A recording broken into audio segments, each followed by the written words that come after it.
Welcome, it's SVPod. Stanford Steve is not alongside, but we're in the same place. Yeah, and you're locked and loaded. There was very little faith, I'm sure, from the group that I would be here at the appointed hour with everything set up. So much so, can't stop laughing at this. Just want to say to our friends from Podville, thank you.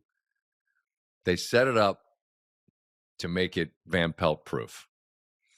And by that, I mean, there's so little faith. It's like if your second grader was going on an overnight field trip and you labeled the bag with underwear. Heck yeah. And you took a toothbrush and wrote toothbrush on it. We have the headphones labeled. Perfect. We have the power brick and cable labeled. We have the microphone labeled. That is pretty obviously a microphone. I mean, they made sure that your boy could connect the dots. So thank you. But I mean, literally, it's like toothbrush with toothbrush written on it. But I got to consider the source. That's me. I would do the same thing. Yeah. I mean, I remember my mom back, when she was having to take more, prescriptions and medications as you get older. Yeah. She just pull out that big old block that had the first letter of the day of the week and open it up. All right, it's Monday. I'm taking these. As you get older, Scott, stuff slips. I'm proud of it. And the best thing was, like I jumped in the shower. I got a text. You were like 15 minutes early. You haven't been 15 minutes early for anything in your life in 25 years. Fair. Fact. 1,000%. But right. it was an early morning. Took a drive up from the south to where we are. We're in Palm Beach Gardens, Florida. Had a little bit of car concerns, just managing that. Mm-hmm. And I'm an adult. I'm a grown-up. When you got grown-up shit to do, you got to just act like a grown-up. Yeah, you know what sucks, though, about a lot of grown-up shit? Most of it. Mostly all of it. Yeah. You got to get up early.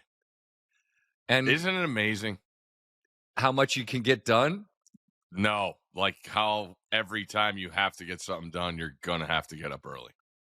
Yeah, but there's so much time for activities. Yeah. Like you and me, we're going to go to lunch after this. I can't wait. Yeah. But I'm just saying because of our schedule. Like, I don't know about you. I laid down probably 2:30 last night. Yeah, and I end up doom scrolling. It's just a catastrophe. Do the Wordle, do connections. I do that before I go to bed. Yeah, but you only send it when you do well. That's what they say about me. Mm. That's stupid. I just don't always send it. We have a group. They all cheat. They get it in fucking two. Who gets you it? Use two phones. Does that mean you get two entries? Clearly, and you do the one, and you figure it out in probably 6, and then you do the other one in 2 and send that out for your vanity thread. Who cheats at Wordle? Fuck's wrong with you people? Your friends. Mike Stand. There you go. 3 pounds. Truly. It's like, I'm amazed Oscar didn't fly down here with me and would hold my hand and give me a little pinwheel hat. You walk into the lobby, he's there with his dog helping you out. Come on, Scott. Just wanted to double check. Make sure you had everything, Scott. Well, here, we're going to set you up. Look at the camera. But hey, up early. Adam. All right. And listen, how many cards you got? Oh, God. I got a book. Buddy, there's lots to get to. Got Sweet 16s. The looking ahead part, I realized as I jotted down, is every game truly great? No. But, man, the ratio is really high. Yeah. Really, really high of games that legitimately compelling / most overused word in our business. What is the most overused word in our business? I wonder. Fascinating. People tend to say. Fascinating's getting there. People say fascinating a lot. But Illinois, Houston's fascinating because that's styles. Styles upon styles upon styles is what I have. You want to decipher. But you still don't know the half. See, now I'm going to have to say I sport New Balance sneakers to avoid a narrow path. Sorry. That's fine. Shout out to the late, great Fife dog. There's so much that's compelling looking forward. Mm-hmm. And there's so much that went on already that it gets lost in the sauce. There's just not enough time in the day to talk about everything that happened. Yeah. Do you have a bracket in front of you? Sort of. Okay. I was saying we could just go down chronologically. I feel like the rear view has to be where things begin, just in terms of what's been most interesting, the compelling things that happen. I mean, the Thursday, Friday gets completely almost forgotten. Mm-hmm. But I'll start with the 1 seed overall, the team that you've been loath to say could win the title, and that's Duke. There was a sequence where Siena led by 13 points, and they missed not one but 2 dunks in the same possession.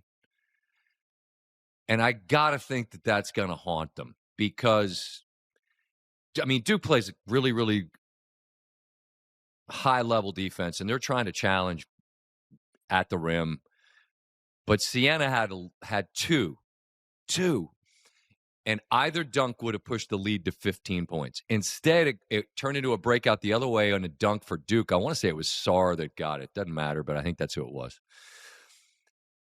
I'm not saying Siena wins if they go up 15, but I would have really been curious to see how Duke reacted in a second half of a game against a team they admitted they thought was a cakewalk.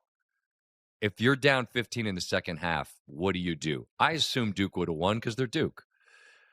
But 15-11, is it that big a deal? I just wonder mentally what 15 points down on the board would have looked like and how they would have reacted. Didn't happen. And ultimately, Siena just got to a stretch there late where they couldn't score. And Jerry McNamara's group, by the way, congrats, Syracuse, bringing him home. That's official as of this Tuesday morning. But that had a chance. Like UVA, UMBC, that's the one. And then Purdue and Fairleigh Dickinson, yeah. But Duke losing to Siena is in its own level of it, just because Duke is Duke. All credit to them. They shook the cobwebs, got their minds right, and they moved forward. And now they've punched a ticket, and I'm sure we'll talk about the D.C. region because it's nuts. But I just was curious how you viewed that Siena stretch where Siena was playing well and had a chance to go up 15. Yeah, the one thing about this is it's, Duke's built on defense this year. And I thought Virginia in the ACC title game did a great job of spacing and making guys play one-on-one defense. And then when you I expose them, like they got guards on the Cam Boozer and went around him a couple times, but he stayed in the fight. They have great rim protection. So what you have to do is make threes because Duke's not a great three-point shooting team, and Siena came out and dictated. They made shots. I do think the lack of substitutions hurt Siena. That's what they had. That's what he was going to go with. And I'm not going to argue with that. But I think over the test of time, Duke rotated 8 guys in there. The Sarr block dunk was incredible. And it did. You felt that momentum swing. And totally. Just hearing Shire talk, he's confident in his team because they feel they could get stops. You go back last year against Houston. They're up 14. They can't get a stop. You got to get 1, 2 stops. Couldn't do it. This team's built differently.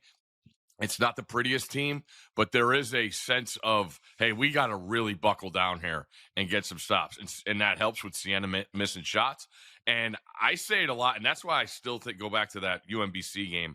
When you watch that back, I watched like the last 12 minutes a couple weeks ago. as the pressure mounts, it also mounts for the team like, hey, man, we got to get a score here. We got to keep the lead here. We know they're coming. We know they have better talent and shot makers, and their threes, if they weren't falling, are going to start falling soon. So I just thought Duke did a really good job of constantly contesting things and being methodical on the offensive end. They made a couple huge. Caden was monstrous, as he has been since he's taken over the reins and making timely shots. He got to the rim when they needed him. So yeah, it was there for sure. I'm sitting there like, this is unbelievable. And they gut it out and they get there. So it was that. I mean, what was Thursday was, I mean, TCU, Ohio State, the game before that, I thought was a great game, a game of runs. That was like, oh my God, is this, everybody's talking about what are the games this year? Is this going to be, and we kick off with that. Then you get the Wisconsin losing. So it's like that. And then there was sort of a lull. But it's, to your point, we're not missing a second of any game. No. And when you watch that, Fridays, favorites go 16-0 straight up. It's the crazy. day starts with Santa Clara in Kentucky, which is incredible. We're in the I was at the Field of 68, guys, in the casino on the air as it happens, and I'm like, I saw that. I saw that. Nuts. Well, that was great because you could hear, and I joined you all later in the day there. Shout out to Reggie. Thanks for letting Reggie sit at his booth there for a little while. You guys reacted as everyone did, but you heard the volume of a big room in a sports book, the double O's, right? Yep. Like, oh, and then oh, like, and it was Way that hit the banker with Sendek trying to get the timeout. You made the great point. Sendek's chasing the official. All he had to do is look baseline, and he's right there to call the timeout. And they obviously said foul, and I mean, it didn't happen. And as we know, overtime's not the friend of the underdog. Better. Bad one. Yikes. Bad one. That was the old square toe, steel toe rather to the beans. Ouch. If you had Santa Clara. Not so great. No. But that was the sequence, the true March Madness sequence, because you have an absolute blue blood, big blue nation, so much NIL talk, and they're done. And they weren't. There's that sequence of just high level drama, high leverage situation, which then got exceeded, I think, by the game of the tournament thus far. I mean, the Nebraska Vanderbilt game. Yes. Which sets up, we spoke it into existence. I love that we've made it a thing, by the way. Corn versus crops. Yes. And by the way, just the backstory on this. The backstory on this is Steve and I been on a lot of airplanes. And you flying around. Last year felt like this happened during the NBA Finals, because we're flying over the heartland. We're going to OKC. You're flying and you're looking down, and some point Steve just looks out, and from up high, you have the field looks like the puzzle when you're a little kid, right? Where the states, the outlines are very clear, and Steve's like, crops. I'm like, yep. What do we got? I'm like, beats me. Some sort of crops. So somehow Iowa became crops, and I used to call Iowa corn. Yes. Making fun of our producer. But obviously the Cornhuskers are corn, so they have ownership of corn, but not Cornhuskers, just corn. Mm-hmm.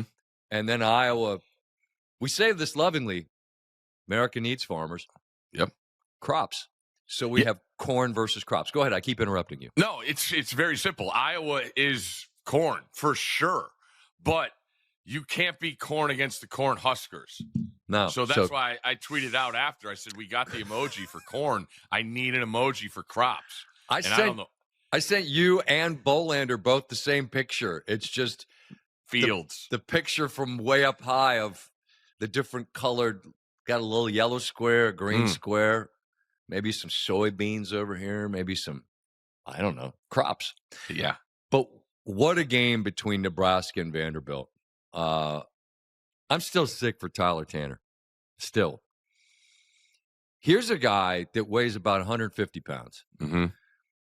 And, I mean, 25 of it is that ultra perm. That ain't none but an ultra perm. He's got a very significant hairdo. But, man, he impacts the game. And I noticed, looking back, Steve, to not last week, but the week before when Vanderbilt fell to Arkansas in the SEC title game, Cal stopped in the line and spoke to him. He didn't do that a lot. Like, he didn't do that for it was Rob Martin, number 3 for High Point, that scored a career high against him. And I was curious to see if Cal was going to stop and visit with him, but he didn't. And I'm not saying he didn't feel the same way, but he stopped to talk to Tanner from Vanderbilt. Show of respect. And, I mean, that shot's in. Mm-hmm. And everybody makes a point of the basketballs. And I just want to say, why we get to the NCAA tournament and decide that the PSI needs to be 1,000, I don't get it. This is not complicated. These are the most important games of the year we wait all year for. And somehow you get there and you want to blow up the basketball like we're at the state fair where they blow them up like fucking beach balls, and you got to make 2 to win a stuffed animal, but you can't because they're too full of air. Why are we doing this? I'm not talking about specific to the Tanner shot, although everyone's like, it would have gone in if it wasn't inflated so much. I'm just saying, let's take a little air out of the basketball. Little squeezy, a little more squeezy. I think people prefer that. You had some stats about the end game and how many shots were made. That's as good as it gets. Those fans, you've raved about them for years. Mostly it's the best fan base in college sports. Because they've gotten so little and yet they give so much. Correct. And it's a mass. Like, everybody has their stories. But, Scott, I'm playing college football in 96 to 2000. That's Nebraska's, like, right after the title. Won a title in 97. I think it was 98. They came out and played Cal. And we're in Palo Alto. We both played home games. We're an hour away. And I'm walking to class, like, Thursday that week. And there's, like, Nebraska people walking. I'm like, what the hell's going on? And then, like, the article next day in the paper, the San Francisco and Oakland papers have this thing, like, have you seen the sea of red? It's everywhere on campus. And then that game came that Saturday, and it's like the whole stadium was red. So, like, that was, like, my first inkling. You obviously saw them win national championships. I grew up seeing heartbroken, losing national titles at Miami. But I always respect. My dad was a huge Tom Osborne fan, so the option. I mean, when they had guys, you knew who they were. It was great. So I've just always had a deep appreciation. And then I went out there, and I'm dying to go back because it's that good. Hospitality. I've never been. It's so good.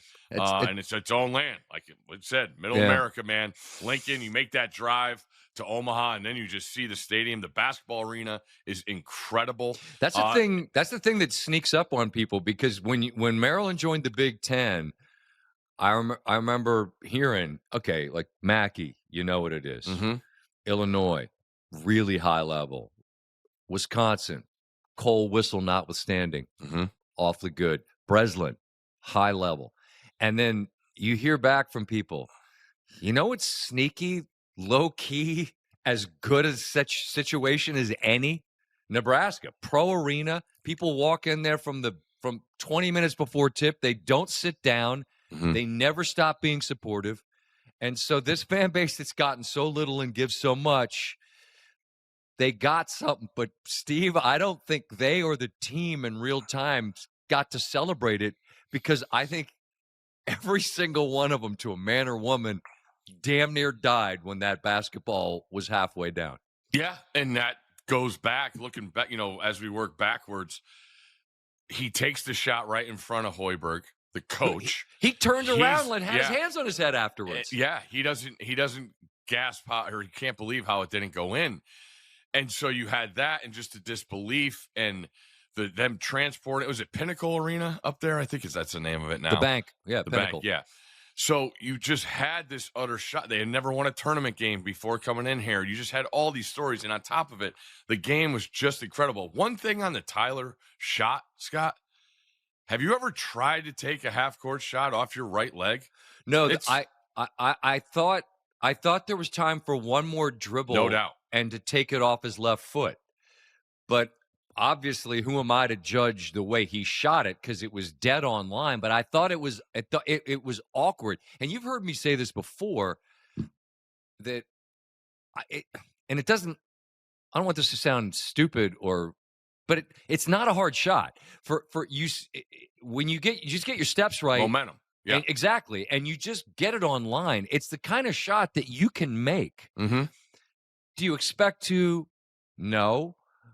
It's not an odds-on shot, but it's also not a miracle either. But it's get your steps and your dribbles right, and he took it off his right foot. I'm so glad you pointed that out, because I was like, it looked so odd, and yet the shot was clearly exactly what he meant to do. Yeah, because we don't know ball, we don't know gather step, and we don't know off the wrong leg. No, dude, it's not the wrong leg; it's the other leg. No, I don't understand I don't know what I'm watching. Yeah. I mean, shit, they got to label the mic stand for me. So I need people during games to go, no, Scott, you're allowed. You're gather, and then the Euro. Mm. What about the other ones? No. You don't know ball. I don't know. But going back, there, but I know good ball games, and that was awesome. Yeah. I saw a tweet. Twice in the second half, there were 7 straight baskets made between the two teams. Twice. I hate to do it, but Vanderbilt, they were 4th in the country. Let me see here. 4th in the country at 79% from the free throw line. And they went 11-19, 58%. Steve, you got to make your fouls. Steve, you got to make your fouls. And I get it. You shot the ball incredibly from 3, but those are free. Tanner missed 3 of them. I thought Hoiberg going 1-3-1 late just to slow down the pace and timing of Vanderbilt was because they were just getting diced up with dribble penetration.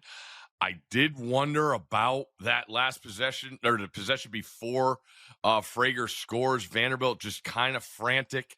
Byington had a timeout. Duke Miles not on the court, and that Chandler Bing kid, what an athlete! Yeah, but he got it, and he just was hectic and rushed it. I just felt like you could get a better one there, and the timeout, the whole thing, because there was a couple instances where I saw coaches, Mark Few, I thought did a great job at the end of just using it. It's hey, guys, let's freaking call a timeout here. We got to get in pick and roll with EK. He's going to fade. We'll get him the basket, and we got to get a stop.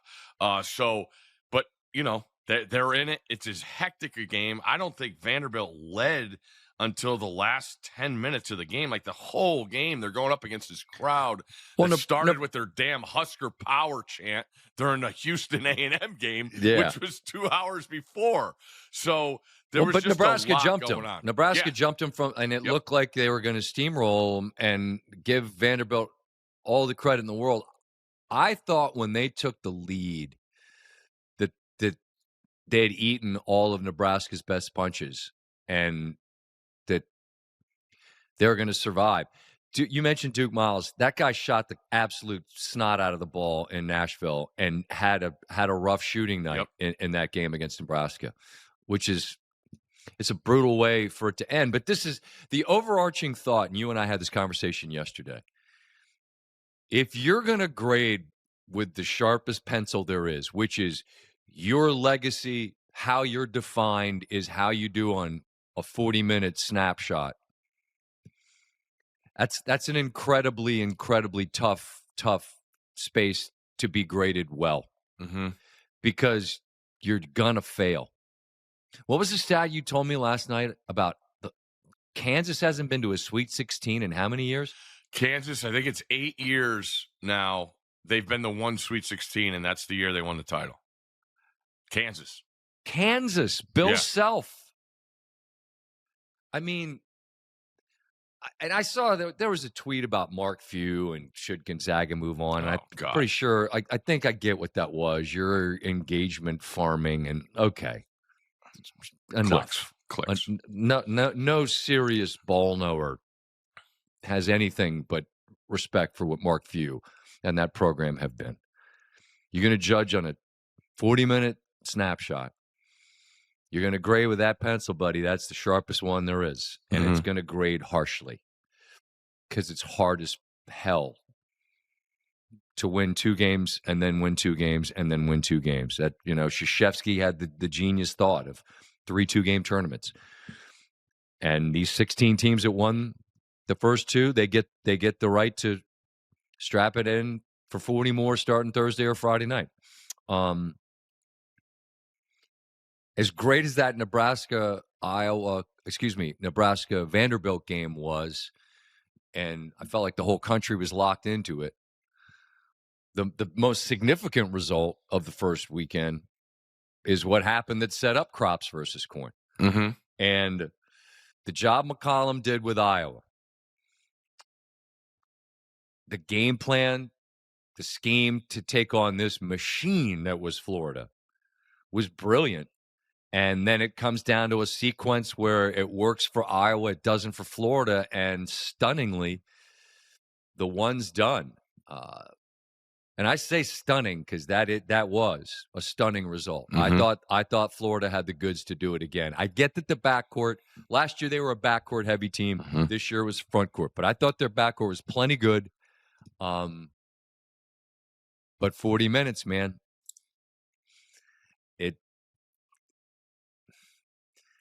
The moments get big, and credit to Iowa. They had the answers when they needed them. Mm-hmm. It was the blueprint for beating a 1 seed as an 8 or 9. I thought you looked at Iowa, who's not the flashiest team. Sturtz, what did he end up? 5 in the 2 games. He was 0 from 3 against Florida. Yeah, I had it written down somewhere. The hell did I do it?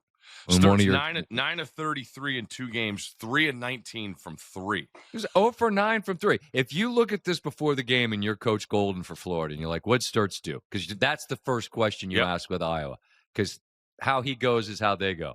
He's 0 for 9 from 3. Awesome. Will we win by 30? No, you lose by 1. Yeah. And watching the Florida press conference after the game that I could talk about, Golden said right there, I was really happy with what we did against Sturtz. But you just break down at what Iowa did. They shot 70% from 2. They did an unbelievable job. A la going back to the first game of the year where Florida lost to Arizona, is putting Condon in pick and rolls with Lee. And that way you get more spacing. Your guard could see over the time. But the way you roll off of that with him playing drop coverage, and we know other Iowa guys, Koch made 4 threes. I thought Tavian Banks was awesome. But you go to that and you create open looks because you're not going to the rim. Florida had 1 block shot in the game. You and I talked about this yesterday, Steve. They had so much discipline. Yeah. Where they'd get, it looked to me like a bounce pass with a clear lane to the bucket. But they know if we go to that rim, Condon's blocking the shot, or Chinyalu's going to block the shot, or Houck's going to block the shot. Yep. So they didn't do it. They had the discipline to understand the spacing, like the geometry of their half of the floor was just brilliant. Mm-hmm. And Florida, you said Florida's that front line. They were plus 15 a game in rebounds, averaging for the year. Iowa goes 27 against 27 rebounds. They somehow get that done. Chinyalu, 0 points, 1 rebound in 19 minutes, 4 fouls. I can't believe that line. Look at that 1 block shot. The other, where was it? Oh, just the end of game. I thought hearing Golden talk about we had 67 possessions and everybody's going to dissect the last one. Before that, how they defended Sturtz. They wanted to face guard because they wanted to stop and deny Sturtz getting the ball. They couldn't do that. The pass, the inbound pass, is so perfect And if you look at Flan's hand, it's just enough overextended while catching Sturtz on a full go was tremendous. They brought You know him what it was off like, Steve? What's my favorite route in football that I always talk about? The Texas, right? Yeah. It felt like a Texas route. And for those that don't know, the back comes out of the backfield, plants his foot on the left or the right, and then just slants to the middle. Sturtz catches it with momentum, and now one of Florida's 5 is behind him. Yeah. And he's got momentum and a defender behind him, which put Houck in the blender because he's got to make a decision. Yep. Do I stop ball? Because if you do, then now you've got 7 in the corner alone. But Sturtz got some shit to him, man. Like a no-look bounce pass right in the pocket. Like right there in that situation where it's catch and go.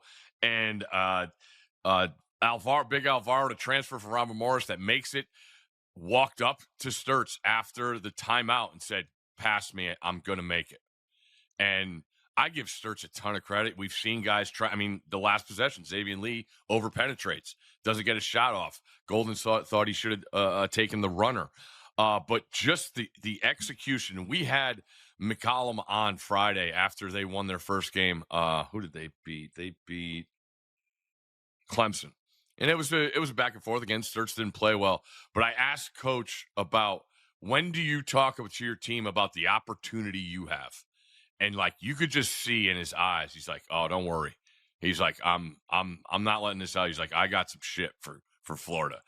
And in the post game, it was referenced that McCollum said, like, you know, at 1:30 in the morning, he noticed something, and Golden like totally like brushed it off, like, "Oh, okay, yeah, you know, if that's what they want to go with, that's fine."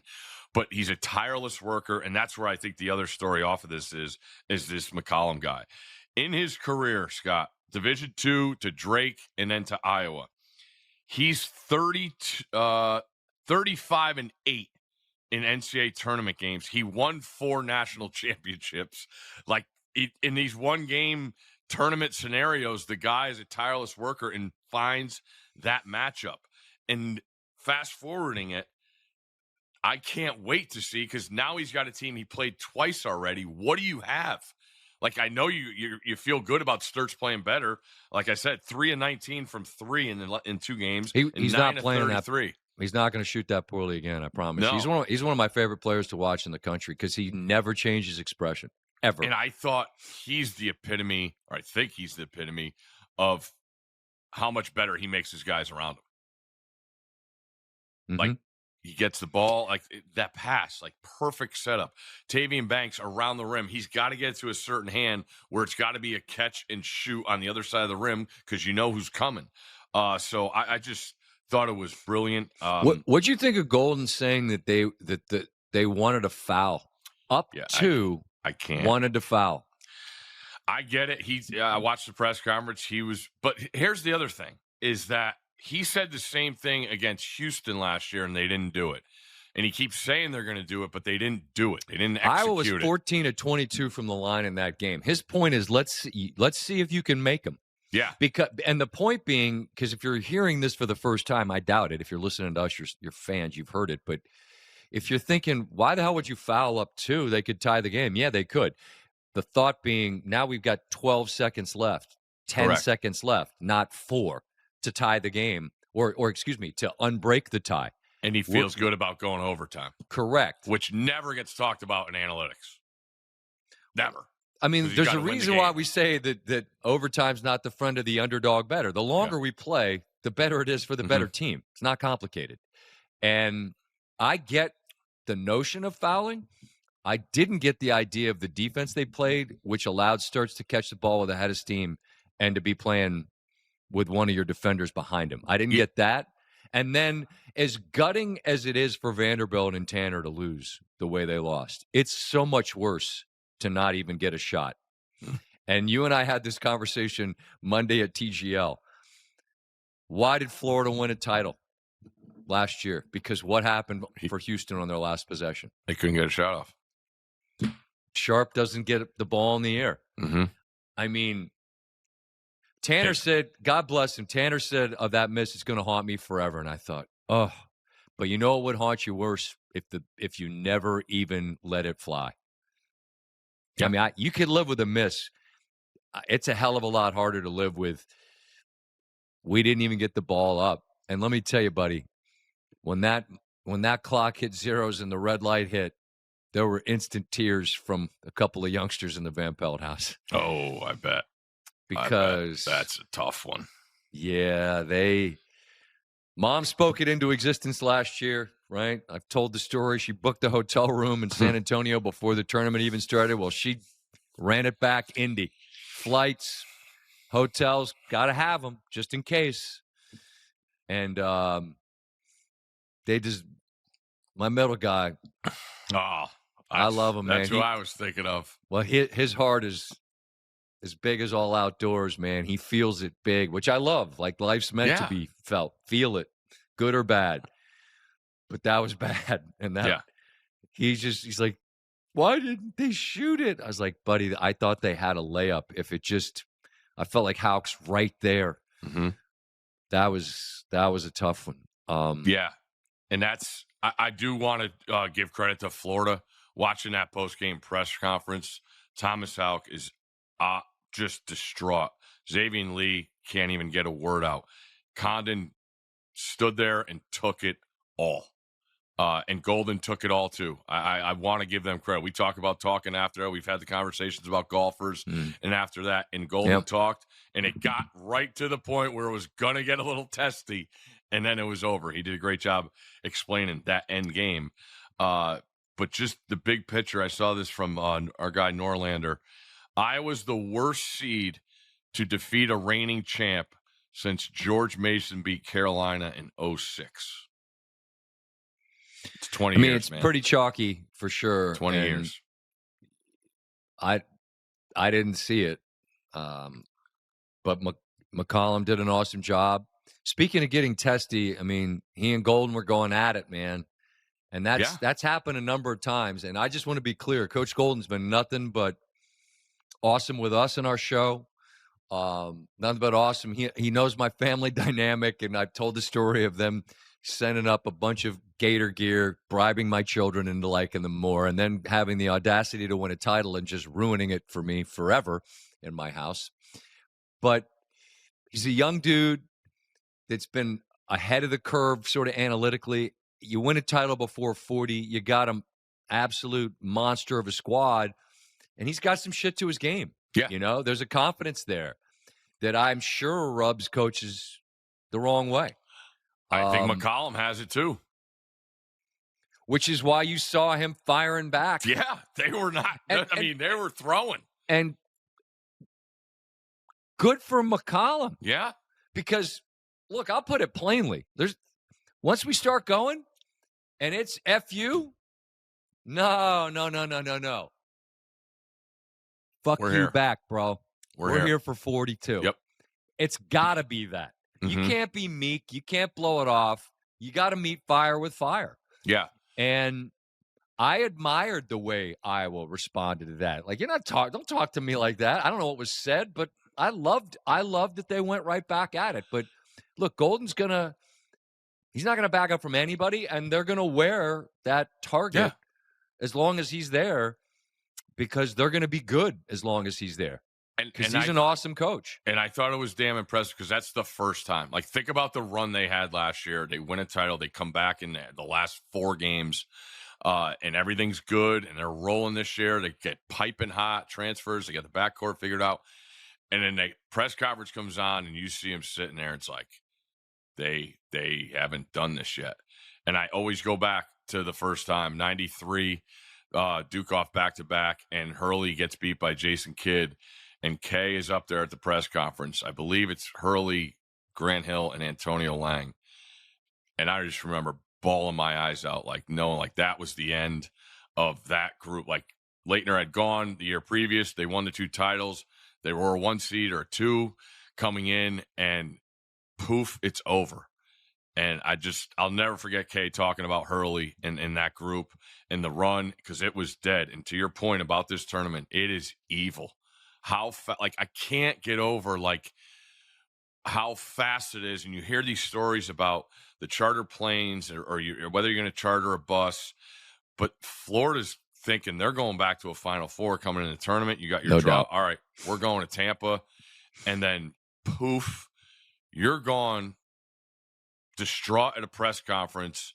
Probably an hour later, you're on a bus home to Gainesville, and their season's over. Reigning champs gone. And it's evil, man. And that's the thing I get through the years.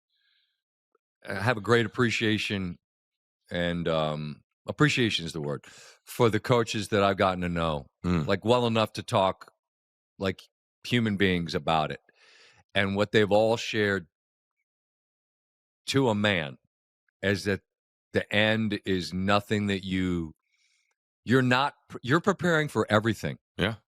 You're preparing for every single thing. All right. What's Iowa do in this situation? What do they like to run out of a timeout? All right. If it's full court, what do they do? All right. If it's in the half court, if it's baseline, what's the tendency? You've prepared for every single thing. But every single thing you prepare for, Steve, is with the idea that you've got a game Thursday or Friday night of next week.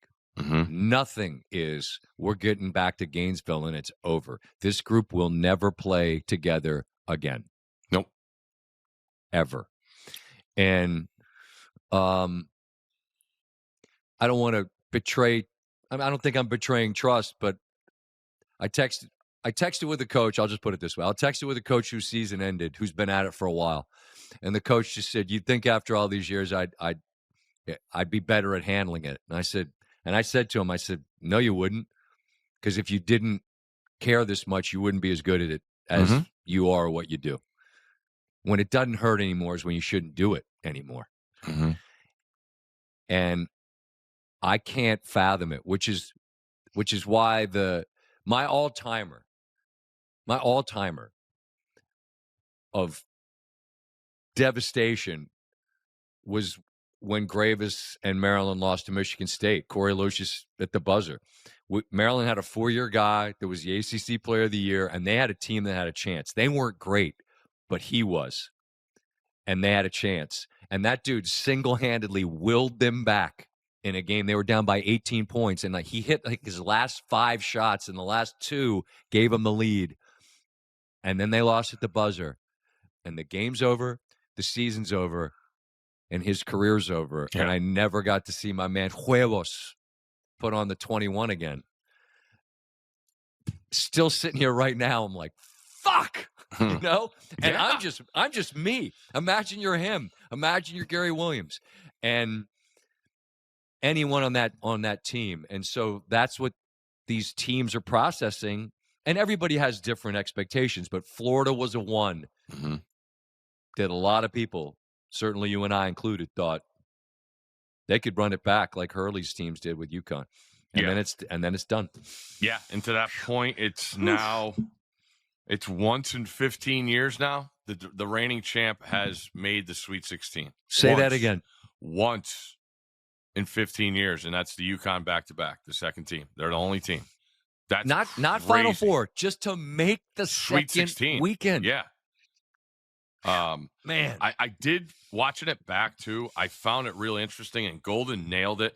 Like explaining the defense and wanted to face guard search. They talked about the foul and to have one of the role players shoot the free throws. But the way Florida defended, they knew that Iowa was going to try and take a 3 and walk them off. That was his words. And then on the other side, you look at Iowa just pack in the lane, knowing that Florida's 3-point shooting is not their cup of tea, and they're not going to take that one because that's not their strength. They're going to get their big bodies, get the ball in the rim, hopefully get a rebound. Look how many guys for Iowa are in the lane. It's unbelievable. So I think that caught Lee off guard, and that's why, shit happens. The end of the Ohio State game, I heard Mark Titus talking about it. Like, you think Diebler drew that play up? No. With the idea of Thornton's going to shoot a half quarter with 3 seconds left, 4 dribbles before half, like that. No, it's not going to. Like, he didn't. That you got to execute. Fog of war. It's that fast, man. So it had everything. I love the story of Cooper Koch, who made 4 threes. He's a freshman. His dad was on the Iowa team, the last one in '99. Crops. Like, it's just It's got everything. Like that Iowa, that's as good as these two are. They got to just. I know they won't admit it, but at one saying, it's like, are you kidding me? We got to play them to go to Elite Eight. But they're How about built the Big differently. Ten? Yeah, this is it. 6. It's a lot, man. 6 to 16 is a lot. Yeah, see, Michigan's on the same side as Arizona. I'm trying to the two streaks I asked you. West Coast time zone since 97 and Big Ten since And 2000. I said West Coast just because I like Arizona. Yep. But Arizona and Michigan are on the same side, so that's going to be a semi. So it would take Zona against Illinois, Nebraska, Iowa, Sparty. There are chances to have that game with the magnitude of one of those streaks breaking in the title game. What else have you got on your cards and your books? I thought it was really, speaking of Sweet 16 teams in their road, I thought it was really impressive what Tennessee did. I've talked about it at length of how I still feel for Rick Barnes. I'm a huge fan of his. But they, knowing what you're up against and being a monster favorite against Miami of Ohio and coming in, and Jeff Goodman had an unbelievable point as the game started. He's like, we might see a record for alley-oops thrown in this game with Tennessee and how they could attack the lack of size of Miami of Ohio. But I thought the Bishop Boswell kid was awesome against Virginia. And you're going to get good team defense from Tennessee. And a couple guys that really stick out, and that's why I like them this year a lot more than years previous, is you have a stud freshman in Amen. And I just want to say, I give that kid a ton of credit. In this day and age of guys sitting out, I'm not playing till I'm 100, I can't go, I'm not going to do this, maybe next week. Like, you could tell he's not 100%, and that dude's out there battling. And with it, knowing that this is probably, that to that point, only time with this team. And Jacoby Gillespie, I get it. There's so many good players in this tournament. He's as valuable to a team's success as anyone left in this tournament, man. Shot maker, takes care of the basketball, like exactly what Tennessee has always struggled with, I feel like. And then miss him, love him. Yeah. Forever. So I thought Tennessee was really impressive because you're up against it in America's darling, and then Virginia's is scrappy a team, and you overcome that, and now you got a monster game. Poor Jack, sorry, you got to wait till the last game Friday night for Tennessee Iowa State. That's an absolute monster. Like, we could start our pivot looking forward, and I mean, the East is its own conversation just with the heavyweights that are their coaching side, brands, the whole bit. The Tennessee-Iowa State game, Iowa State has this rare ability to do this. It's just the ability to take a 2-point game and over the course of 2 TV timeouts, not 1, 2. From the under 16 to the under 8, you're down 20 points. I've never seen anything like it. And it's interesting because they don't impress me offensively the way a Michigan does or an Arizona does. But what they do is they just turn the screws on you on defense, and then they avalanche you. And it's not that they don't score. They do. It's just that it's the defense that's the more impressive piece of it. And I feel like they guard so physically. That's going to be a bloodbath with Tennessee. Yeah. And how they are officiated is going to be enormously important, as is obviously the health of Jefferson. But I feel like they guard the way OKC guards in the NBA, where they're going to just physically guard you and make the officials, like, they can't call them all, so let's guard like we guard. Yeah. Otzelberger's done an incredible job in his time there. Complete culture reversal, complete program flipped. Like, they lost every game before he got there in the league, didn't they? Yeah. Well, they've got a chance to do it. I mean, they could do it. That's a championship. That's a title-winning type of team. But this is why I say it's so fucking hard to win 6 games. The third one you got to win. The third one you have to win is Tennessee. That game is, all right, I won't use the overused word. I'll be locked and loaded Friday night late. Can't wait to watch that. And I watch with an affinity for Gillespie for sure, just because it was 1 year, but that J of his goes higher in the air than just about anybody's, and it lands soft, and he's relentless. And that Tennessee team is, but good Lord, so is Iowa State. That's a buckle up, and then one extra buckle. You got one more loop in that belt, pull it a little tighter. Yeah. Tape up the ankles and get ready, because you're going to be bleeding. You're just going to have to land one more punch than the other guy. Yeah. Michigan, Bama in that bracket. If Michigan makes double-digit threes, I honestly don't see anybody beating them. Totally agree. They got back. Their ceiling to me is theirs and theirs alone. And they got back to what we know and how they are so fearful against St. Louis. St. Louis didn't play bad. Not at all. Like, I got it. Avalo didn't score a lot of points, but like the runs and what you have to withstand against Michigan is just great. So them getting more reps without Kaysen, I think is huge. But Bama, they're going to come out and they're going to fire away. And you know what? One thing you could do when you have that is you could shoot over all that size. Now, are they going to go in? Because they didn't go in this spot last year, or it was out of the Elite Eight against Duke. So that's fascinating. I give Alabama credit without Holloway to just keep doing what they do. Mm-hmm. And I think the way that Oates' teams play, you could absorb a loss of a player like that better than if you're a team that doesn't play that with the idea of we're just going to let threes rip. Mm-hmm.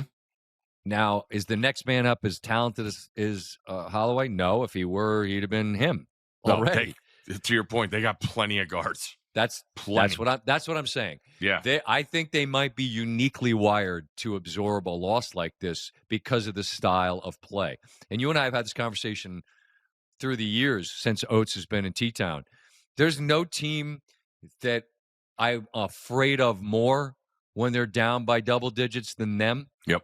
And there's no team I'm afraid of less when they're up double digits, because they'll let you get back in games because they're just going to keep firing, and eventually they're going to miss. But if you're up, they're not going away because they're just going to keep firing. So they're quite an interesting watch. Yeah. And what I say to you last night, someone said about the Michigan game, I said, that's like a 108-90 final. Michigan having the 108. Mm-hmm. They're not going to stop Bama from scoring, and I don't see Bama slowing Michigan down. I agree with you. Moving up to the West, Texas, pumped for Sean Miller and what they did. Like, I was mad at myself for not realizing, and I usually do a good job, but like Texas having to go play Gonzaga in Portland is like, oh man. And I get it. You're an 11 seed. You're up against it even more. Right. You're not going to have the advantage of anything. No. And when you're coming out of Dayton. They battled, man. And I give him a ton of credit. Like on the court after the game, he talks, another guy that drew up a perfect play and executed. And you got to score there. You got to score there to make it 2 possessions. And he's like, yeah, and we talked about it a couple weeks ago when he was at Arizona and not being able to get to that Final Four. And you look at his first year, and I don't want to say he was late, but like I would imagine if he could have, he would have made some different moves personnel-wise. But he's got what he's got, and they come in, and he puts Hyde in the game because he's been in so many instances where that open 3 is there. And I've just thought that was a great move by him, saying that and then doing it and executing it. And it was really cool to see. Made one Texas. field goal. Heidi had one field goal. Yep. It was that one. But they They let a giant lead slip away against NC State in the first four game and had to get a bucket in the last seconds there. So, I mean, this continues the trend of teams that come out of that game making it to the second weekend. But you make a great point of having to beat Gonzaga in their neck of the woods. And that's a team that forever is getting shipped out and having to play at Raleigh on Thursday at noon, right? Like Gonzaga. Now, granted, come out of the WCC, you've had rest because, you know, that conference tournament's so much earlier. But nevertheless, for them to be home and getting a Sean Miller team. I remember when Texas lost at home to Florida, and Golden said afterwards, like, that, I wouldn't want to play that team. And, I mean, I saw someone point out afterwards, no one's ever more complimentary than a college basketball coach that just won a game of the other team on the road. Yeah, at their place. Yeah, no one's ever more because you're in as happy a mood as you could possibly be in. You just won. You just beat the minister of culture. All right. And they're building, and but he wasn't lying because that's a talented bunch. Yeah. So now they take on Purdue, who found it. Yep. Before it was too late. I said it last week after the Big Ten. I didn't know Kaufman-Renn was going to make every one of those one-handed jump hooks because that's what he did. If he gets 19-9, I mean, he was throwing them from the foul line and going in. He and Hartenstein for OKC have that. It looks like, why don't you shoot it differently? Oh, you make it mostly. Yeah. Just keep doing what you're doing. You're good. Yep. Then Lawyer's been unreal. He didn't miss till, I want to say, late in the game, and it might have been a 2. But he was tremendous. Smith didn't shoot it well, but I thought I was really impressed what Miami did.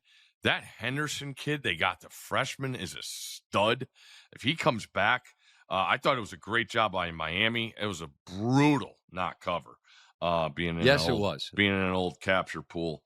And watching the end of that. But Purdue, and something's different. Painter, after winning that Big Ten, and then just like the guard is down, and he's offering thoughts all over the place.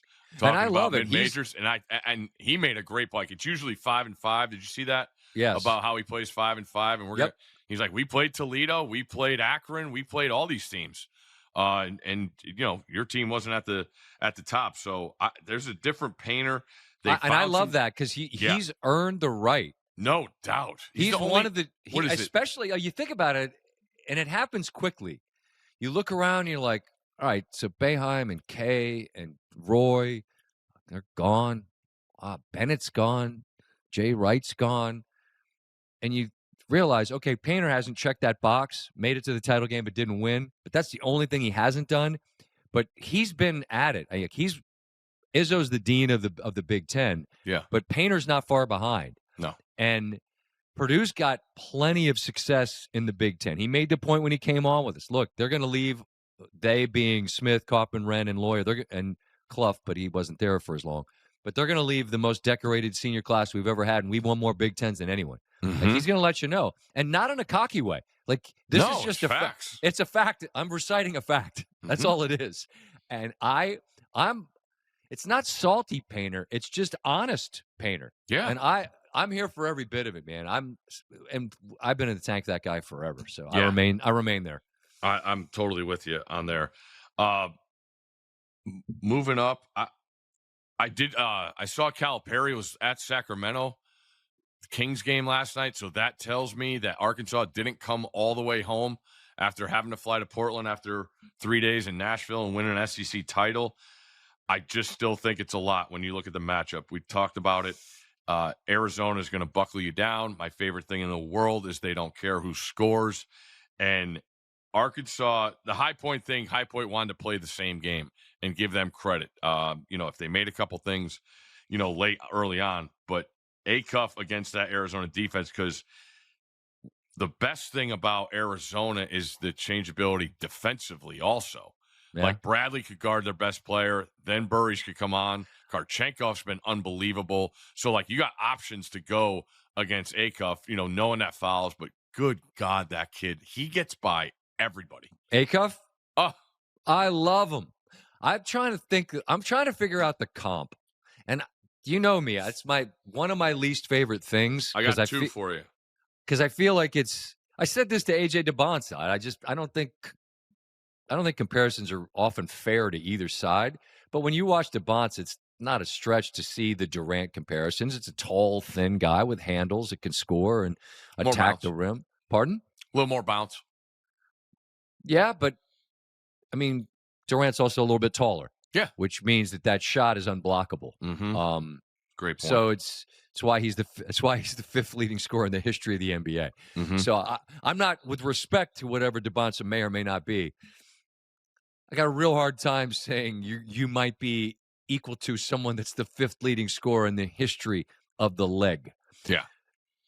So hating comparisons. That's what I'm saying. But when I watch Acuff, I'm like, is there a little Lillard to him because of how he's built? Lillard's a sturdy dude. Yeah, see, I think Acuff's built way better. Acuff's going to blow by you more. And yeah, give me your comp. At the rim. Give me your comp. There's two. And I said on part of my take last week, I believe Acuff's a better offensive player than Allen Iverson right now as a true freshman. And now I know it's hard, and that's the hardest thing we do with the comps is, yeah, but he was awesome. He was an MVP in the NBA. I get it. I'm talking about as a freshman. And the other one is Derrick Rose. Rose makes sense. That's the other one I had as well. I like that. I wonder, the only difference is, and Memphis ended up going to the title game that year. So you played, and I was just like, all right, they played Tennessee that year, I believe. But it was like, all right, you're at Memphis. You're in I think it was the American back then. I don't even know. Who's in it? But Acuff in the SEC and seeing his dominance and then making the three late, like, he's got it all, man. Rose exploded to the rim in a different way. Rose attacked rims. Yeah, he was going to dunk more. That's what I'm saying. Yeah. Also, you say he's got it all. I don't know how much those knees bend on the defensive end, man. Oh, we're working on that. What's my guy? Rob Martin, right? Number 3 from High Point. Yeah. They couldn't stand in front of him either. I want to go back and watch more High Point games. Yeah, right? I mean, good Lord. The attack of what they go with. And I thought it was really cool watching the post-game press conference. And this is how crazy this era is Cameron Fletcher, who had a great game for High Point in that game. You know where he started? I think I do. If you multiple choiced it, I'd get it. He was out of St. Louis, and he was a freshman at Kentucky with Cal. Is that right? Yeah. And so you see this road, and then him and the point guard are from St. Louis, played against each other, found a home at High Point. But Bernard's Cal Perry from was the asked about him, and he said Fletcher came up to him at one of the media shoot-arounds, and he's like, "I'm so sorry." And Cal was like, "Don't be sorry. You were young. You were 17, 18 years old. You were immature. I get it. You're not bothering me. Go play your butts off." And that's a kid senior at High Point, started at Kentucky as, you know, I'm imagining he's a 4 or 5 star if you're going to Kentucky for Cal. But I just thought that was an awesome story. But one thing that stuck out in that era's conversation is they have the 3 guys for High Point up there with their coach, and the reporter asks them, "Hey, you know, this is a huge selling moment for your school, this week, and knowing, whether it's the tuition or the backing, or you're chartering a flight out for students to Portland to see your team play, what would you sell about your university?" And every single one of them said the head coach. And I'm sitting there, I'm like, well, what if he's not there in a couple weeks? Like, it's just the world we're in. But it was an awesome story. Shout out to High Point.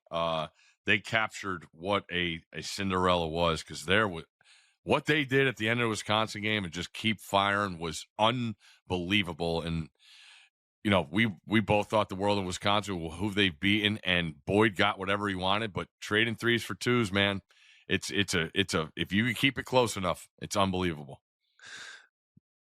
This is kind of goes back to, no, it doesn't kind of, it exactly goes back to the idea of what this tournament is and how do you remember your season when it ends, right? For Wisconsin, they didn't win a game in the tournament, not a one. They won at Michigan, they won at Illinois, they won at Purdue. 3 teams that are all still playing, they won in their buildings. I can't remember that trio often happening. It's certainly not while all of these teams are in the weight class they're in right now. I mean, Michigan had a down year not too long ago before May got there. But, Wisconsin had a hell of a run. I was talking about that recently about Maryland last year. I mean, what you want as a fan are to have those moments, to enjoy those moments, going on the road, winning some games. Maybe you lose some that piss you off and son of a bitch. But then you figure it out, and then you get a chance, then you win a couple in March. And when it's over, because it's going to end sadly for everyone but one team, you look back on the year in totality and say, man, what a ride. What a ride. That's what college basketball is at its best. And Wisconsin lived that. Wisconsin had a hell of a year. And they didn't win a game in the tournament. Nope. So I keep saying, man, that pencil's friggin' going to cut you. It's so friggin' sharp. Yeah. We haven't. Can we talk about Illinois, Houston? Yeah. What style do you think wins out there? Who's reffing? That's a great because that's the story in the East and that game in Houston.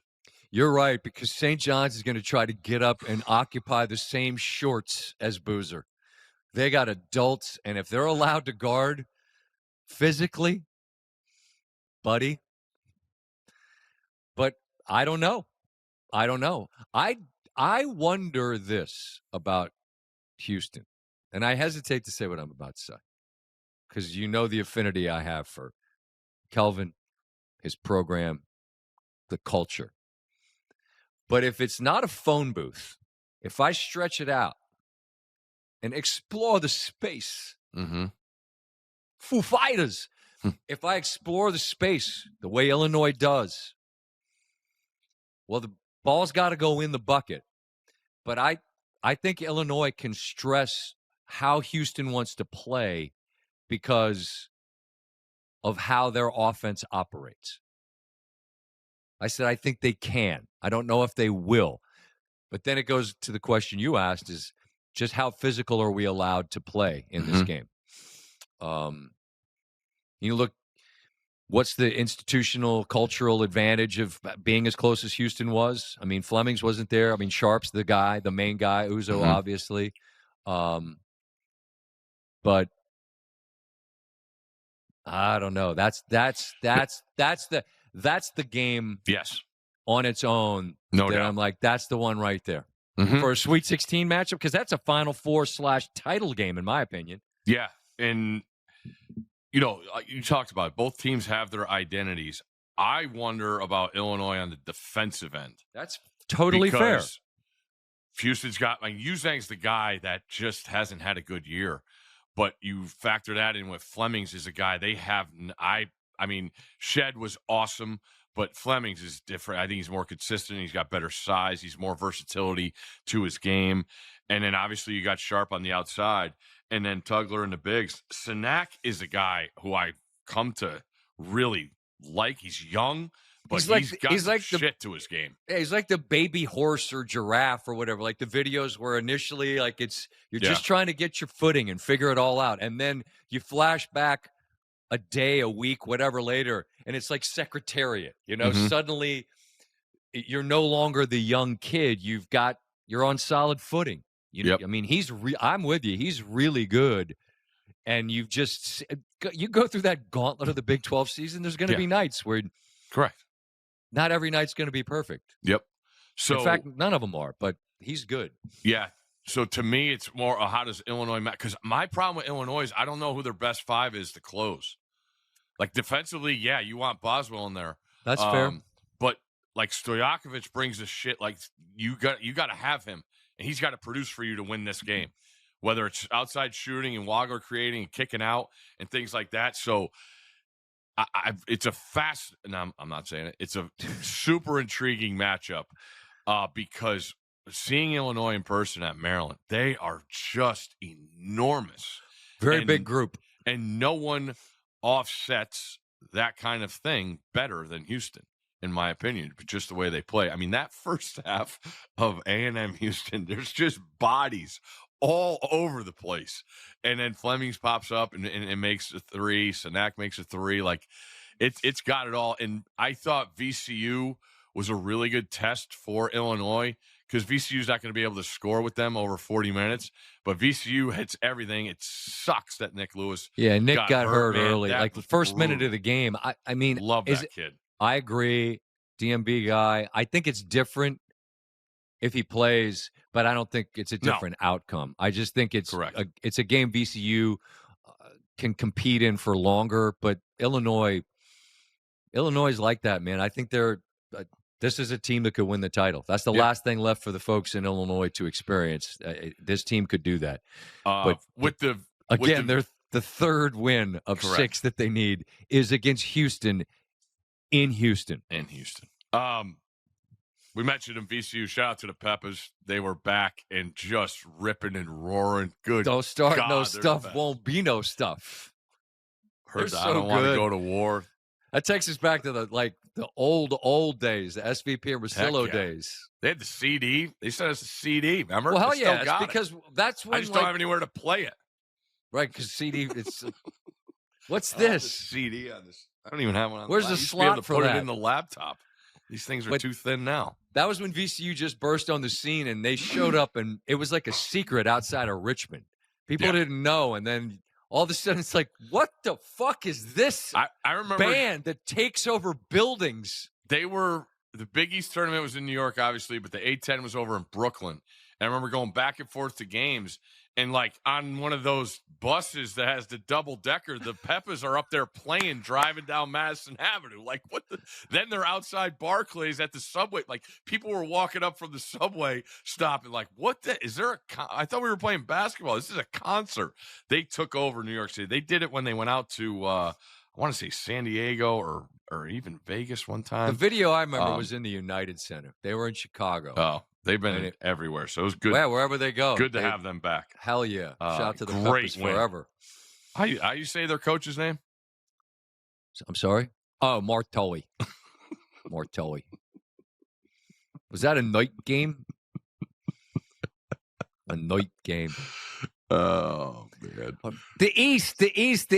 Yeah. We haven't even talked about the East. Let's close our tournament on the men's side anyway. Talk with the East. Okay. We just touched on Wisconsin, so a question for you. All right. As your Big Ten, Scotty. Obviously, it's been documented. Worse to play against, the Kohl whistle or the Izzo whistle?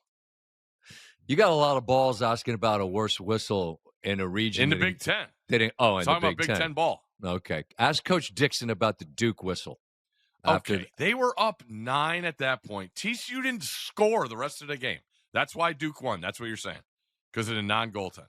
It's the entire game. I mean, the first TV timeout, he couldn't even talk because he's like, well, I mean, there were 9 fouls called in the TV timeout and to Duke's 4. One of which was a flagrant where a guy's 5 feet in the air and he's going to fall. And don't jump 5 feet in the air. You thought Boozer going to the hoop was a flagrant 1 on punch? I mean, come on. It was the worst officiated game in the tournament. It was horrible, but I'm just awful. saying you got a lot of balls to ask about a worse whistle in a region that involves them, the Brotherhood.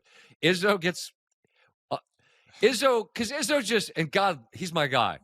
I love him. But Tom just gets it. And he's come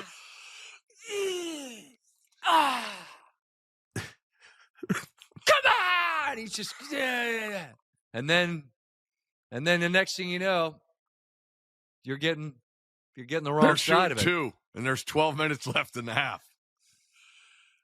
It's a tough one. There's some. I don't know. The Kohl whistle's just taken on a life of its own. That's just because of our friend Big Cat, Andy North. I mean, I was at a game. I was at a game there years ago, and I mean, Wisconsin people are of the idea that they've never fouled anyone. They don't.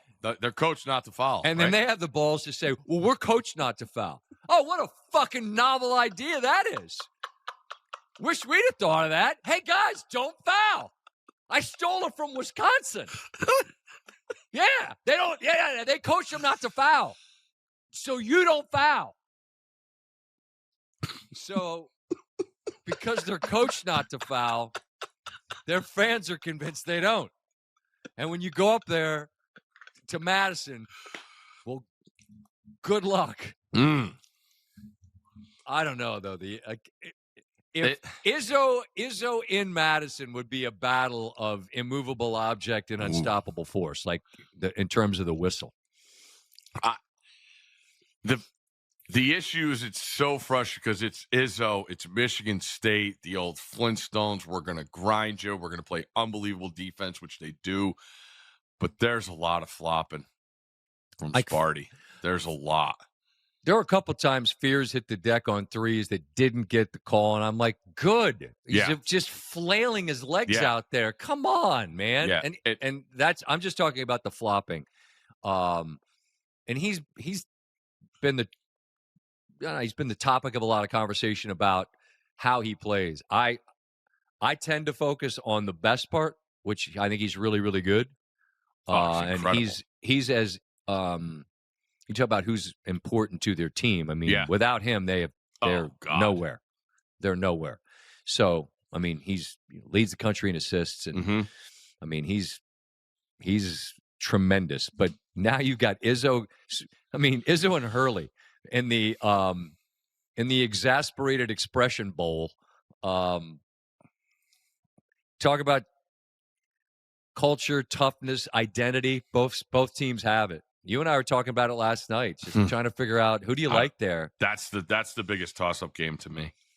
I mean, the spread says as much. I mean, somebody's 1.5 point favorite. Is it UConn? Yeah, I think so.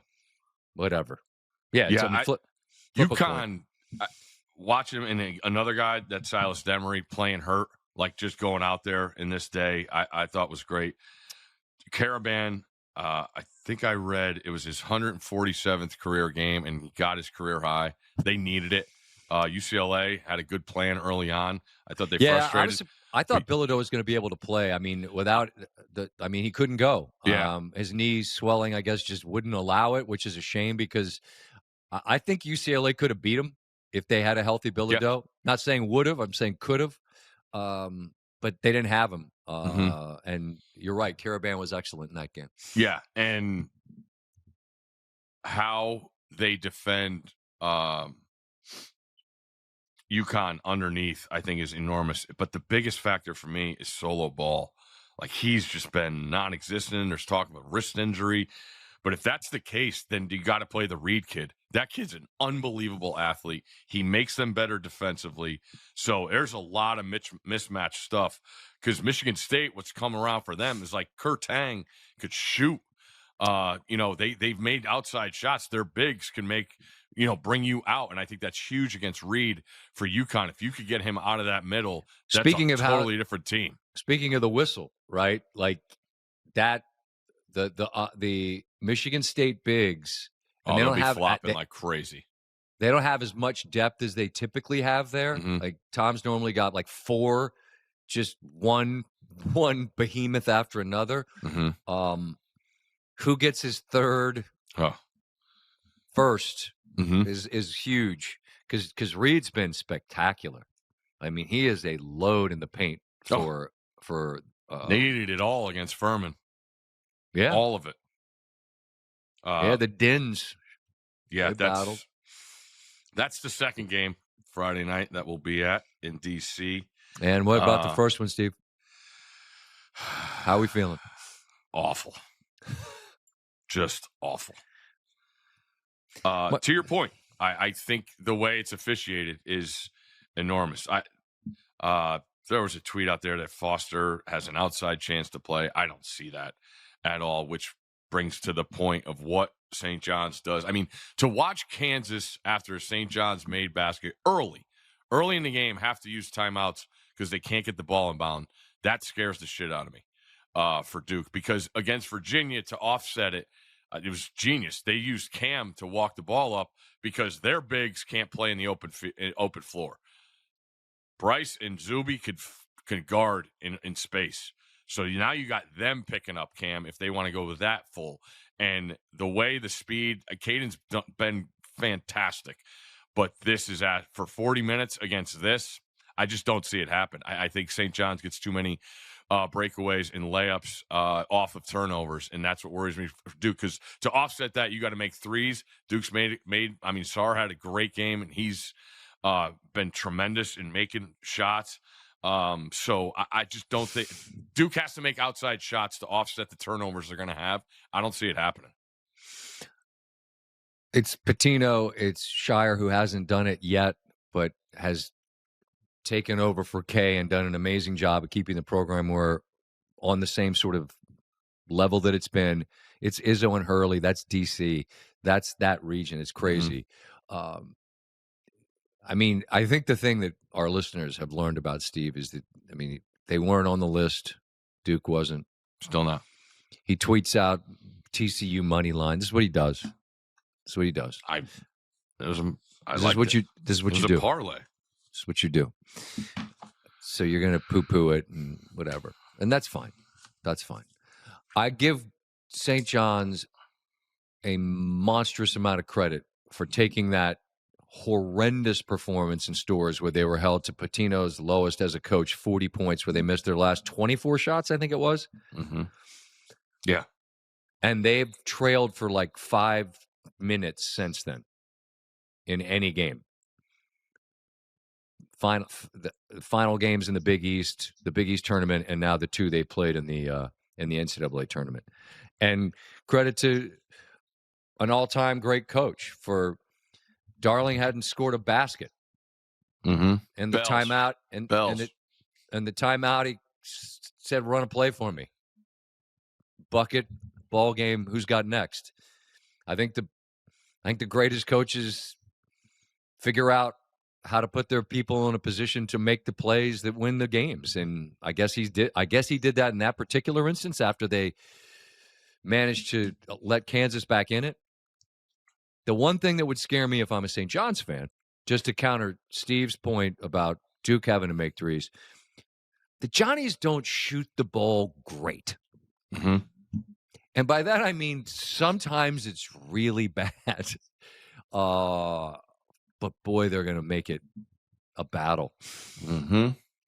A physical battle. I mean, after UConn lost round 1 in the Garden, Hurley just sat at the mic and called them grown-ass men. That's what they've got. They are. We could get part 4 of UConn St. John's, and that always makes me smile because it takes me back to the early 2000s when Maryland and Duke were having their incredible battles, the highest level of college hoop that I've seen really in my life. And Maryland ended up on the wrong end of all but one of them when they played 4. But different era. But to get a 4th installment of St. John's UConn is not impossible / unlikely. It could certainly happen. In the Final Four, not in an Elite 8. Now, I know that pisses you off. It really does. I don't understand why it's terrible. Yeah, I mean, didn't love sell tickets in D.C. You're going to sell tickets everywhere. Yeah, I didn't love Vandy as a 5. I didn't love UConn and St. John's in the same region, but I don't Zags is a 3. No, their metrics were good though. That's what I'm told. Okay, so I mean,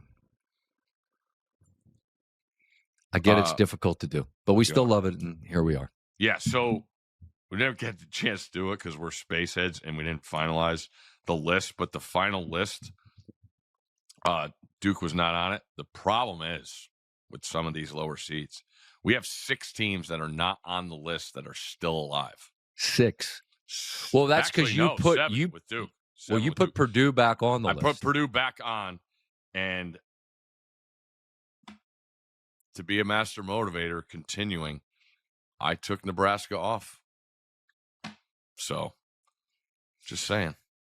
Just turning the screws, pushing the buttons. Corn. That's what the big boys doing. Corn versus crops. Yeah, so teams not on the list that are still alive: Iowa, Nebraska, Arkansas, Texas, Bama, Tennessee, Duke. That's a lot. Yeah. And again, and St. John's. I mean, it's 21 years. Check the tape. Check the tape. Documented.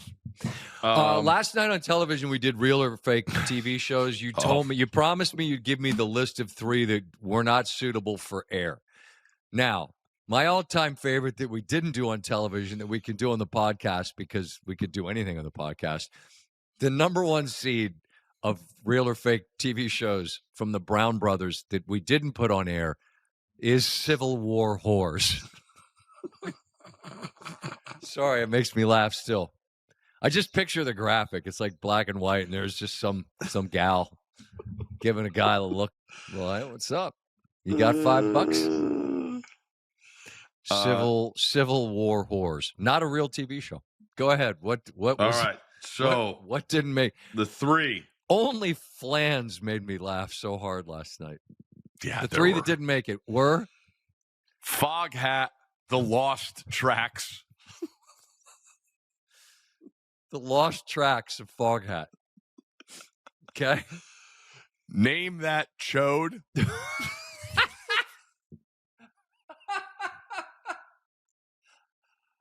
I think that's such a great word to call someone. That guy's a chode.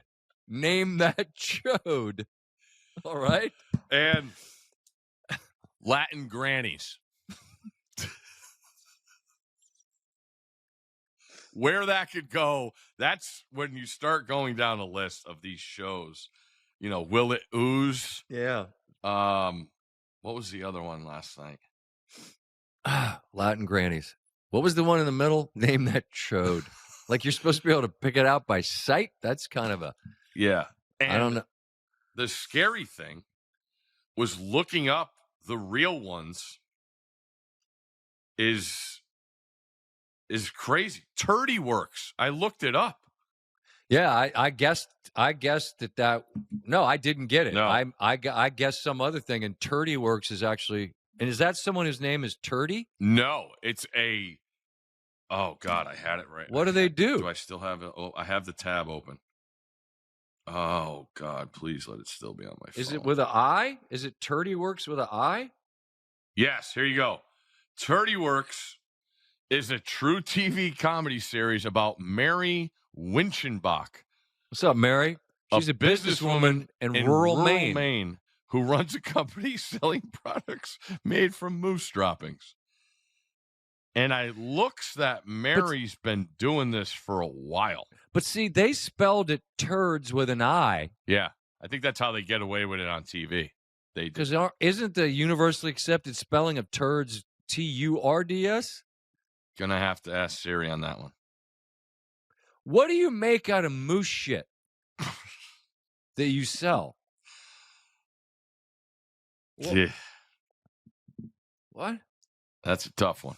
Well, I guessed something else, but I didn't know Turdy Works was a... Get a Mary up there in Maine selling some stuff.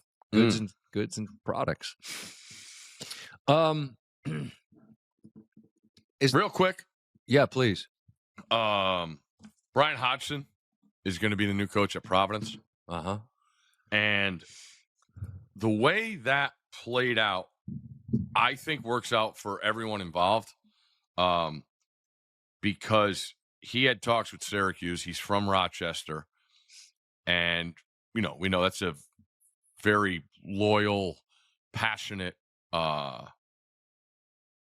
good group of people up there in upstate New York. You got Syracuse, you got Rochester, you got Bills Mafia, all that stuff. Mm-hmm. But the idea in my lifetime that a coach turned down Syracuse to take the Providence College job blows my mind.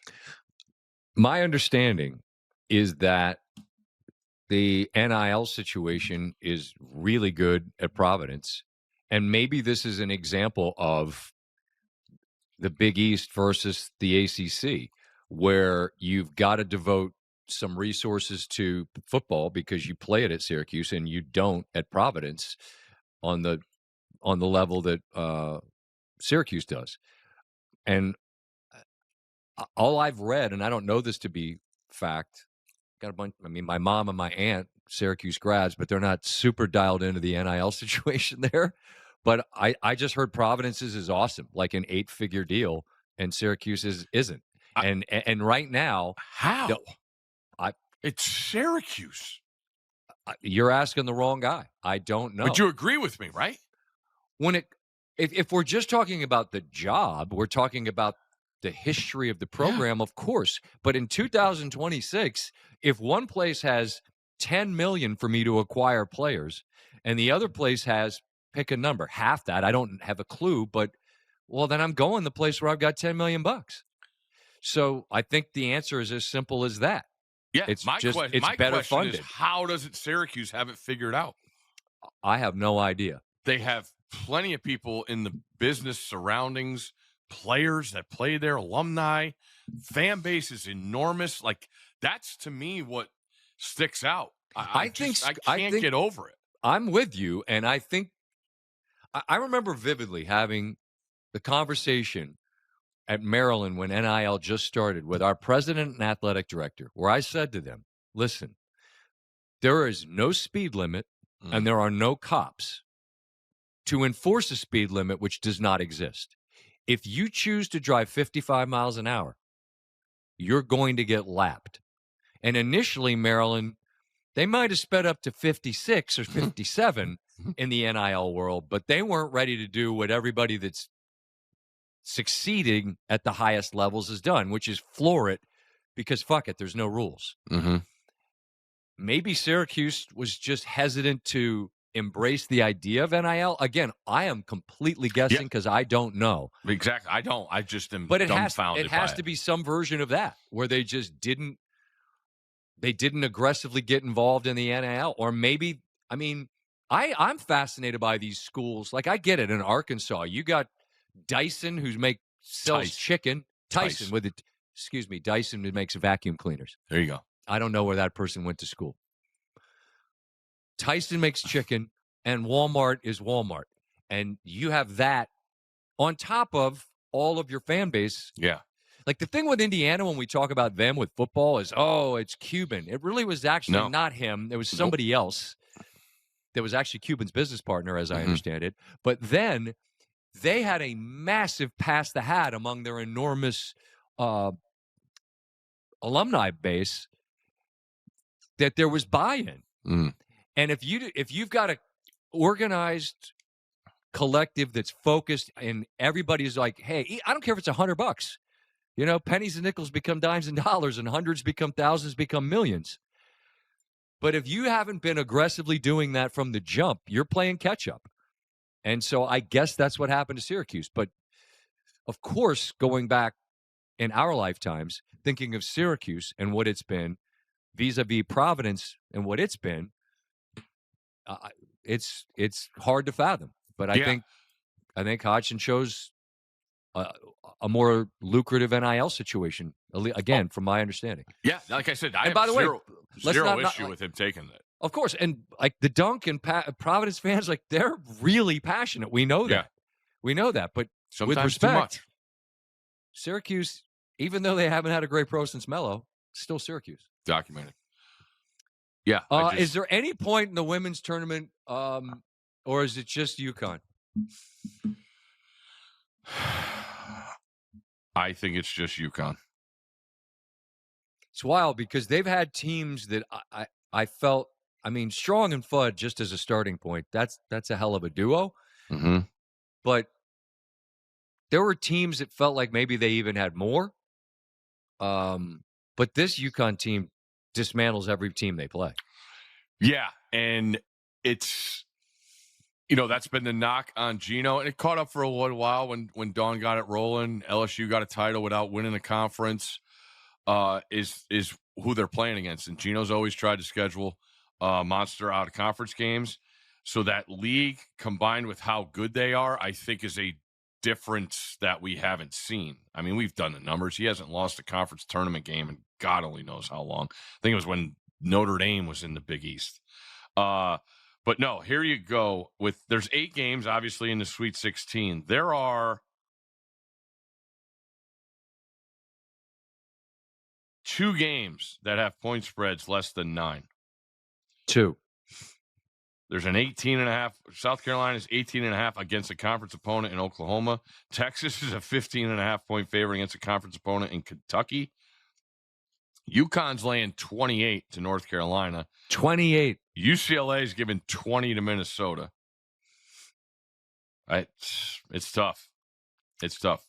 Yeah, I mean, asked Andrea Carter about it when she was on me on Monday, and I just said, how wide a lens are you even using to look at this field? And she said, not very wide. Yeah. You know, could this team? Sure. Could that team? Sure. But I don't think they play a single-digit game. I mean, you pointed it out. They tried to schedule, but just haven't really. Yeah. I want to say there was a game against Michigan that got close, but it was like kind of fake close. Yeah. Like it felt like they had it in control, and then there were some threes, and it was they had to manage and navigate that last end game situation. But yeah, they really haven't been in a game that felt like it was a game. And he does Tennessee, or he did schedule Tennessee this year. They didn't even win a game in a tournament. Not vintage. Not the same. Not even close.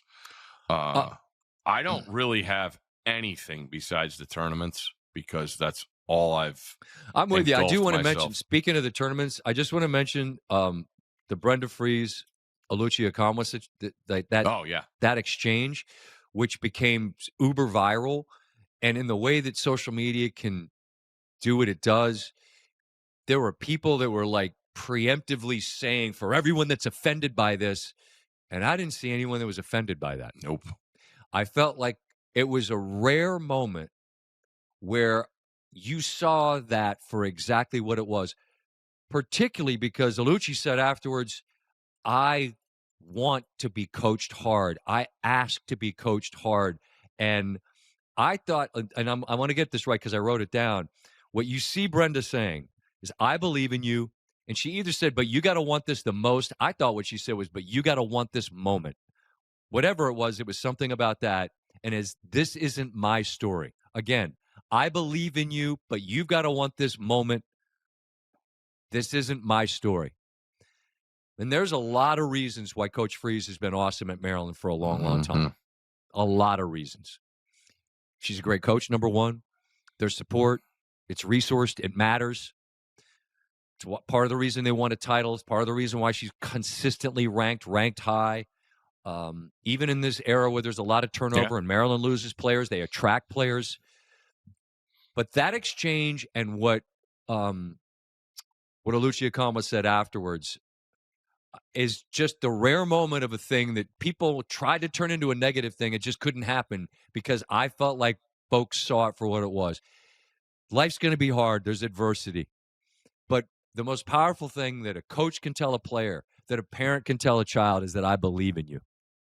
And I just loved what the coach said and how the players shared how they want that. Like, give me all of that. Made me proud of player and coach. And I'm like, all right, they didn't win, but it was a coaching moment. It was a teaching moment. And I felt like people received it in the manner that it was actually delivered and received. And that doesn't always happen these days. No, I watched that game. I actually saw the pregame speech. They had the camera in there for Coach Freeze, and it was just the idea. The message was, we're in Chapel Hill. We're in, what is it, Carter? What's the arena? Carmichael, sorry. And the idea was, you got to go take this. We're up against it. We're on the road. It's an that's NCAA rare. Maryland's lived at home in these first rounds for the longest. 4 or 5. Yep. So I just thought the whole message was tremendous. She's usually awesome. Her speeches to her team, and to your point, resonating with players in this area, doing well in the portal of getting people back here that went to high school here. It's been really cool to see up close after moving here. And you nailed it. It's like no one was offended. No, but when you see a coach being aggressive in that way, it can be like, oh, we shouldn't do that. Or the player's like, no, that's what I ask for. That's what I want. I want to be coached hard. And good for you. You're going to succeed in life because you're not afraid of feedback that's constructive and pointed. Maybe it's loud, I think all of us in this life, my bosses know this, but I tell anyone that I encounter, look, you can I'm an adult. I've been through real stuff. Nothing you say will offend me. And I'd much prefer that you have some pointed criticism than to give me, some false platitudes. If you're playing grab ass about, oh, you're this or that. It's all right. No, Yeah. I'm good. You can handle information. Perfectly said. When we go into a month, you could be told how many re-air shows there are going to be instead of the day of. This is for our higher ups that sometimes don't want to share the message. It's fine. I mean, you're a big boy. Put on the big boy pants. Just we're lay good. It out there. And by the way, if a show sucks or a segment sucks, I'm good with it. You can let me know. A little confrontation, a little. I want to be coached hard. Yeah, but I learned something from that young woman. Yes, and I'm glad I know it, and I'm glad she shared it. And I hope other, not just young people, I hope anyone that heard that thinks, you know what? Yeah, give me that. I want to be coached hard. Because how do you get better? You get better with somebody telling you you're good when you're not. Mm-hmm. When someone telling you that was okay when it was garbage. No, you don't. When someone knows that you're capable of more and they're asking for it and they're demanding it, then that's how you find that little extra that, by the way, isn't extra. My least favorite thing in coaching. We got to find out. That's 110%. Bullshit. There's only 100. That 10% is probably luck. No, the 10%'s always there. And when you think you found something extra is the only time you ever found all you had. Think about that. Yeah. It's not extra. It's always in you. Always. And so figure out how to find that seemingly extra 10%. Because only then are you actually giving all that you have to whatever it is that you do. And on the topic of women's basketball, which probably is my most appreciative thing of Gino, is how many times he's had to come up with ways to keep his players motivated because they're constantly at the top of the mountain. That's like getting motivated as an underdog and people saying you can't do something. That's there's some human nature in there. Without question. Being at the top and constantly looking down and knowing you're getting every team's best shot. Everyone. That's real.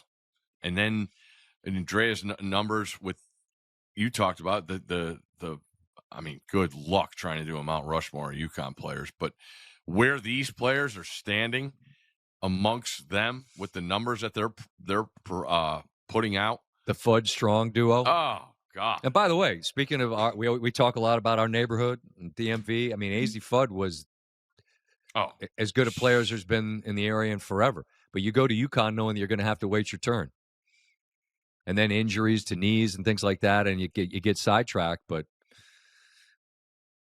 was she 8 threes, I think, in her last game? Yeah, and Gamble. Speaking of good luck, if you play them. So there you go. We're at TGL. If you're listening, if you hear this on Tuesday, Tiger Woods is playing. We broke that news on Monday night. Got a little inkling that maybe he'd play. And I understand if you've watched TGL, you get it, and you hopefully you appreciate it and enjoy it for what it is. It's incredibly well produced.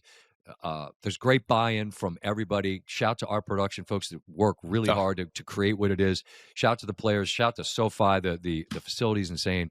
And someone, LA or Jupiter Lynx will win a title on Tuesday. That's a headline. But in the golf space, just the fact that Tiger Woods is competing in an event that doesn't require you to walk up and down hills, but just competing, dust it off a little bit with Augusta around the corner. I think folks are hopeful that maybe they see the big cat out there playing some golf. I can't wait. It was buzzing last night. I can't wait with him. I just being how spoiled we are with the proximity, we are able to watch it.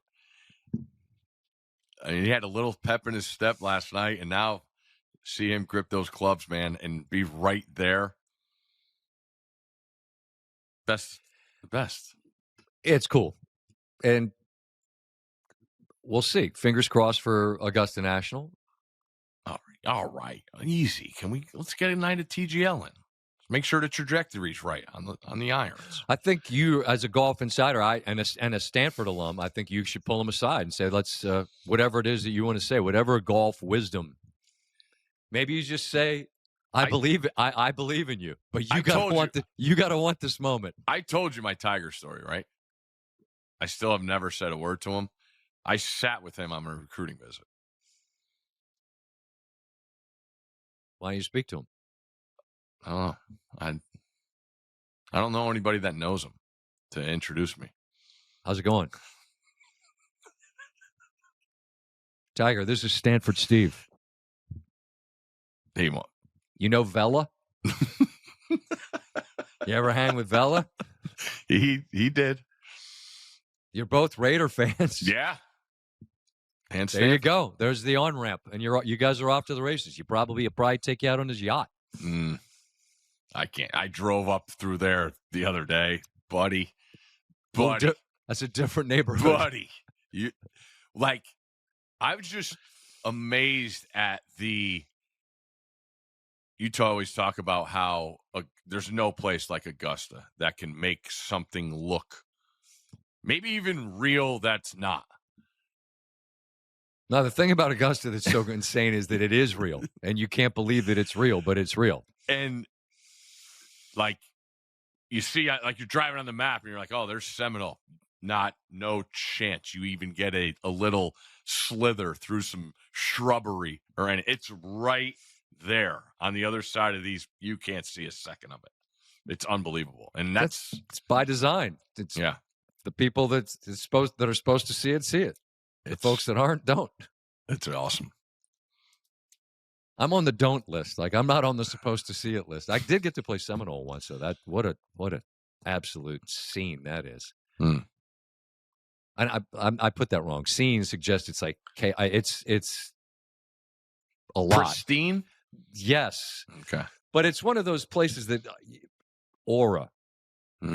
That's a more overused word than fascinating. Did you play better there than you did at TPC?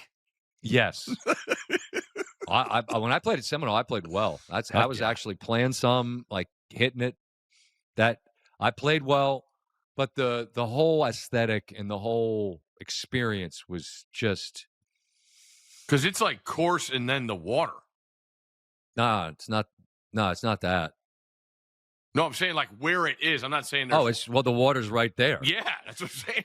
But it's the whole idea. This is where Hogan came. The locker room is unreal, but it's aura. It's the idea of ghosts of people that have been there. One of those jumps, high level. Did you wear metal cleats when you played there? I think it might have been in the Spike era. Yeah. Which that's 25 years, right? Had to be. It's funny now. You think if you go to a golf course and you heard you turn around and you'd look at him like, why don't you go take a shit on the green, buddy? Why don't you do that? Take a dump on one green. You'd never dream of such a thing. Our guy McGinnis is playing Seminole today. Yeah, he is. I got a full scouting report tonight. Can't wait to see old McGinnis up at Aronimink. What did I ask him when I saw him? Did you have any more kids? Just want to make sure he didn't add to his family. He's like me. He's a little elderly. But prolific. The greatest storyteller there is. Oh, Johnny McGinnis, the inventor of the hook fade. Yeah. It's rare that you invent a shot that he can no longer hit anymore because the golf ball won't turn over and then fade. All right. Can we eat lunch, please? Yeah. Thanks for those that had the appetite for this particular pod. Thanks to my friends from Podville for my Garanimals lunch it's more box. Detailed than Legos now. My kids open up the box of Legos now. It's like they have extra pieces. This is where it goes in this. Open up bag 1 to bag 2. We didn't have that shit back in the day. Nah, you figured it out. There's just a picture. I think that's the way IKEA. I swear to God, IKEA, you just get a bunch of lumber and some rods and a screw, and there's a picture with like an arrow, and you just, hey, buddy, build an armoire. I'll give it a shot. Why you have a guy. Got to have a guy, Buzz. All right, we're going to put this equipment back, hopefully like we found it. Have some lunch. If you're hearing this on a Tuesday, check us out, TGL. Yeah. After that, going to drop off the grid for a little bit. But we'll be back shortly. Yeah. Back shortly. Thank you as always. SVPod next Tuesday, by the way. Traveling Monday, Tuesday. What's Tuesday? The 30th. Hold on. Got my calendar.